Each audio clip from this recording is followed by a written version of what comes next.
Anda kembali menyaksikan Breaking News TV One kali ini bersama saya Gita Mahlika. Pemirsa, yang Anda saksikan di layar kaca ini merupakan proses penetapan nomor urut, pengambilan nomor urut yang kemudian dilakukan tentunya di Komisi Pemilihan Umum KPU Jawa Tengah, di mana kita ketahui pemirsa, Andika Perkasa Hendrar Prihadi mendapatkan nomor urut 1.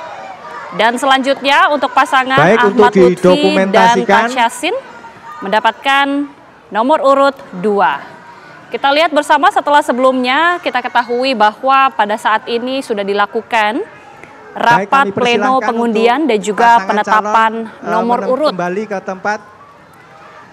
Kita lihat bersama sebelumnya bahwa para pendukung ini terlihat begitu gegap gempita melihat pengundian nomor urut untuk Pilgub Jawa Tengah yang kemudian diikuti oleh pasangan Andika Perkasa Hendrar Prihadi dan juga Ahmad Lutfi dan Taj Yassin.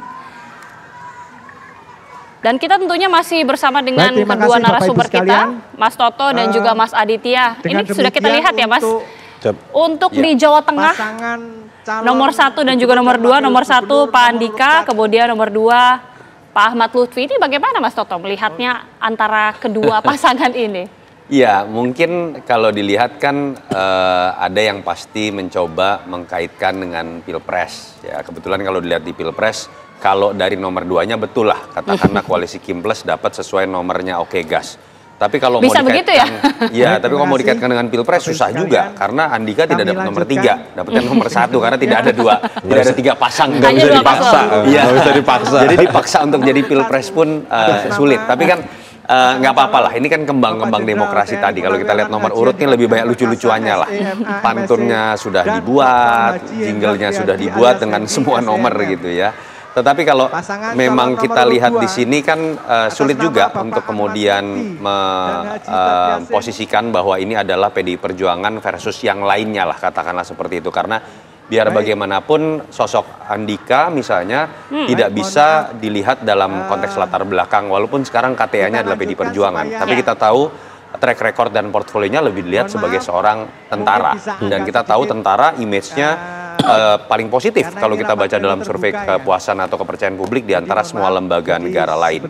Sementara polisi sebaliknya, dengan segala hormat kepada institusi Polri, tapi dilihat dari sisi kepercayaan publik, kalau dilihat dalam konteks institusi, polisi ini malah lebih banyak mendapatkan kritik. Tapi kan kita lagi-lagi tidak berharap bahwa ini perang bintang seperti teman-teman media memperlihatkan, karena ini seyogyanya bukan pertarungan antara coklat dengan hijau, bukan pertarungan antara dua institusi, tapi pertarungan kapasitas seorang Ahmad Lutfi dengan seorang Andika. Yang saya berharap sih jangan ada pakai ya udah, berdebatnya jangan sebagai sesama jenderal, karena Pak Ahmad Lutfi malah kalah kalau bicara itu jenderal bintang 4 lawan jenderal bintang 3. Tapi lihat dari mesin politik, Pak Andika kalah jauh karena yang satu partainya banyak, yang satu partainya. Jadi harusnya lihat yang mana nih Mas? Ya, sosoknya. Karena yang dipilih itu kan adalah sosok dan disertai tentu saja dengan program-programnya yang kita harapkan nanti debat itu akan bisa menjadi barometer utama ketika mereka melihat mana yang bisa membuat Jateng menjadi lebih baik. Oke, kita tentunya sangat menantikan ya bagaimana memandang sosok-sosok ini, tapi Mas Adit,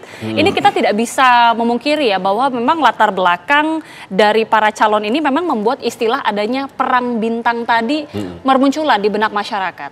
Iya, memang faktanya mereka adalah pensiunan dari polisi dan juga tentara gitu ya, itu satu.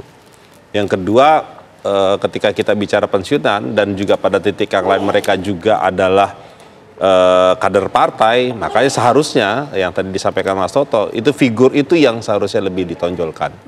Bahwa kita bisa paham mereka pernah punya pengalaman sebagai tentara dan polisi, ya itu kan nggak bisa dinafikan.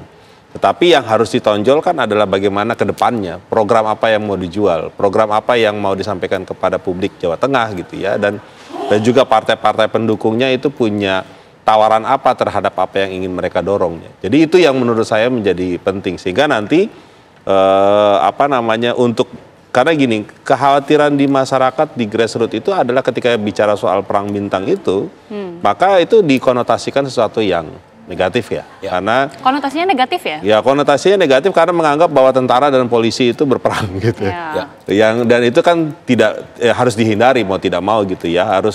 Harus kemudian yang kemudian ke depan menurut saya adalah ya mereka tidak kemudian menonjolkan ya masa lalu itu sudah ada gitu ya. Tapi paling tidak ke depannya itu mau apa. Sehingga menjadi urgent itu menurut saya adalah tawaran program.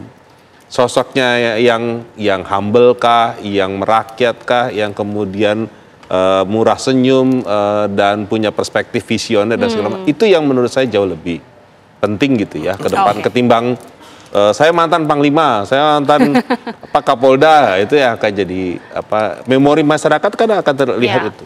Oke, ini baru dua wilayah ya tentunya. Tadi kita sudah sama-sama melihat pemirsa untuk di Jakarta dan juga di Jawa Tengah. Ini masih ada sejumlah wilayah lainnya yang kami hadirkan tentunya untuk Anda seterusnya. Kita akan jeda terlebih dahulu, tapi sebelumnya terima kasih sekali lagi Mas Toto sudah bergabung bersama kita. Mohon maaf harus duluan. Iya, karena Mas Toto habis ini masih ada agenda lain. Nanti kita akan kembali membahas pemirsa, masih ada sejumlah wilayah lainnya yang tentu kita akan pantau. Tetaplah bersama kami di Breaking News TV One.